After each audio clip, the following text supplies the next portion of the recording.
হারানো ঐতিহ্যকে তুলে ধরে সুলতানি আমলের মতো ঈদ উদযাপন করল রাজধানীবাসী। লাখো মানুষের অংশগ্রহণে প্রথমবারের মতো রাজধানীর পুরাতন বাণিজ্য মেলা মাঠে অনুষ্ঠিত হয়েছে পবিত্র ঈদ উল ফিতরের নামাজ। এতে পুরুষের পাশাপাশি নারীদের উপস্থিতিও ছিল উল্লেখযোগ্য।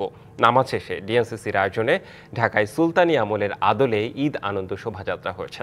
প্রতি বছর এমন আয়োজন করার দাবি জানিয়েছেন রাজধানীবাসী। এক অন্যরকম ঈদের নামাজের জামাত সকাল থেকে দলে দলে হাজির হয় ঈদের মাঠে। রাজধানী সহ দূর দূরান্ত থেকে ঈদের এই নামাজে সামিল হতে দেখা গেছে অগণিত মানুষ। ভেদাভেদ ভুলে নারী পুরুষ শিশুসহ সর্বস্তরের মানুষ অংশ নেয় এই নামাজে। রাজধানীর আগারগাঁওয়ে প্রথমবারের মতো আয়োজিত ঈদ জামাতে অংশ নিয়ে সরকারের এই উদ্যোগকে সাধুবাদ জানান সবাই। আমরা কেরানীগঞ্জ থেকে আসছি ডক্টর ইউনূসের আহ্বানে সাড়া দিতে। আমার এটা ফার্স্ট টাইম আমি এভাবে কখনো জামাতে এসে নামাজ পড়বো। আজকের পরিবেশটা এবং প্রত্যেক ঈদে এরকম আয়োজন করা হোক। নামাজ আদায় শেষে বের করা হয় আনন্দ শোভাযাত্রা। ব্যান্ড পার্টি ঝংকারে ওমর রমজানের ওই রোজা শেষে বাঁচতে থাকে খোলা হাওয়ায়। শোভাযাত্রায় ছিল 15টি ঘোড়ার গাড়ি। সঠিক প্যাড আর সঠিক তথ্য দিয়ে এসব সামলে নিব এক হয়ে। Monalisa sanitary napkin.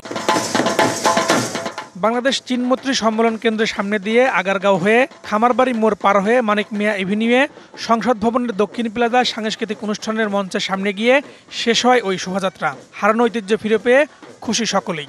আজকে এই মিছিলের মাধ্যমে ঈদের পূর্ণতা পেল। নতুন স্বাধীনতা আমাদেরকে এনে দিয়েছেন, সেই স্বাধীনতার ফল এইটা। আজকে প্রথম আমি 5:30টায় ঘুম থেকে উঠে গোসল করে রেডি হয়ে সেই গাজীপুর থেকে এখানে চলে আসছি। এইবার একটু ডিফারেন্ট হয়েছে কারণ আমরা সবাই মিলে এখানে ঈদগাহে নামাজ পড়তে আসছি। মিছিলে অংশগ্রহণকারীদের সেমাই ও মিষ্টি দিয়ে আপ্যায়ন করা হয় ডিএনসিসির পক্ষ থেকে। বিতরণ করা হয় বাতাসাও। ভালোই লাগছে আমার, আমি এখানে অংশগ্রহণ করছি নামাজ শেষে। এবারের ঈদের ফিলিংসটা আপনার এই এত বছর আমরা পাই নাই। মিছিল ও সাংস্কৃতিক আয়োজনে উপদেষ্টা আসিফ মাহমুদ সজীব ভুঁইয়া জানান, ভবিষ্যতে আরো বড় পরিসরে ঈদ উৎসবের আয়োজন করা হবে।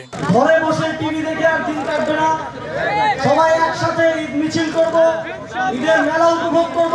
আগামী দিনে প্রতি বছর আমরা এভাবে একসাথে নগরবাসী এক হয়ে ঈদ উদযাপন করব।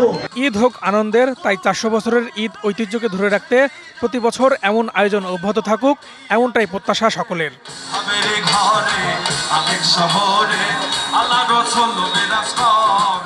Farhaduzzaman, DBC news, Dhaka.